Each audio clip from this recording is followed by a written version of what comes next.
delavske pravice, za ribe, za ptice, za delavske pravice.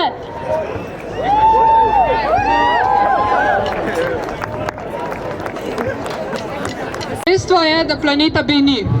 Naša Zemlja je ena in edina, ki jo imamo, edini dom ne samo nam, ampak tudi vsem organizmom, brez katerih mi sploh ne bi obstali.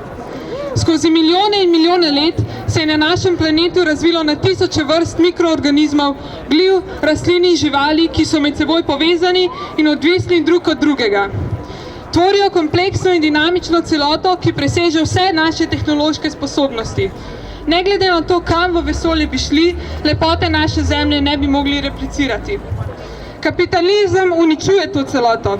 Kljub vsem opozorilom znanstvenikom, podnebnim sporazumom in vedno bolj zaskrbljujočim IPCC poročilom v ozračje, še vedno spuščamo ogromne količine toplogrednih plinov.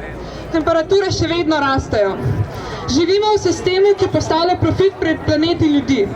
V sistemu, ki seka gozdove, zastruplja reke in oceane in začenja vojne samo zato, da bi si tisti najbogatejši nagrabili še več denarja.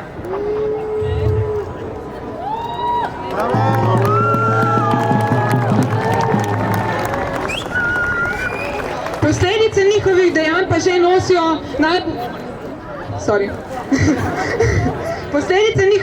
pa že nosijo najbolj marginalizirane skupine. Ko bodo zaradi podnebne krize požari, suše, poplave in nevihte vedno bolj pogosti, se bodo bogati preprosto usedli na svojo privatno letalo in preselili drugam. Ko se bodo cene hrane dvignile zaradi pomankanja, oni ne bodo tisti, ki bodo trpeli. Trpeli bomo delovni ljudje, ki smo najmanj odgovorni za okoljsko krizo.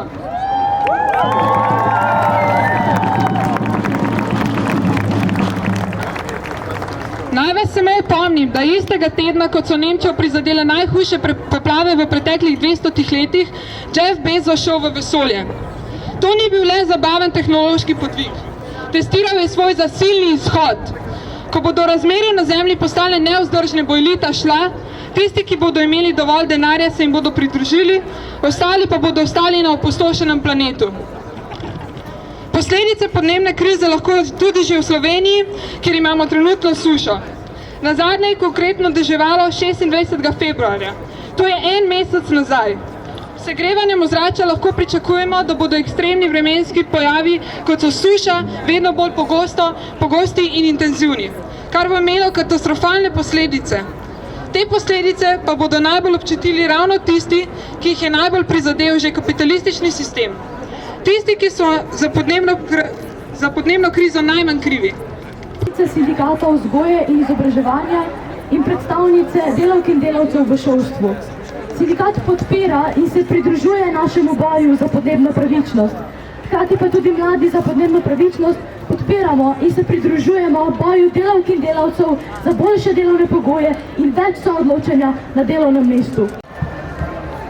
In naša Tamara.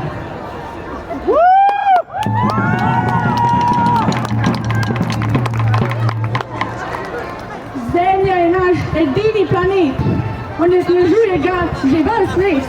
Fosilna goriva proizvajajo ogljik, a zaenkrat je najpomembnejši kisik. Izumrle bodo številne vrste, od takrat moramo najti krste ali pa zavarovati ekosisteme in zahtevati spremembe. Za podnebno pravičnost se moramo boriti dalje in prekiniti nadaljevanje. Ohraniti nižjo temperaturo, saj pol stopinje varuje našo zadnjo uro. Ni planeta B in to vsak dobro ve. Zato na ulici zdaj vsi, preden nas podnebje umori. Ni planeta B! Ni planeta B! Ni planeta B! Ni planeta B! Ni planeta B! Ni planeta B! Ni planeta B! Ni planeta B! Ni planeta B! Ni planeta B! Ni planeta B! Ni planeta B! Ni planeta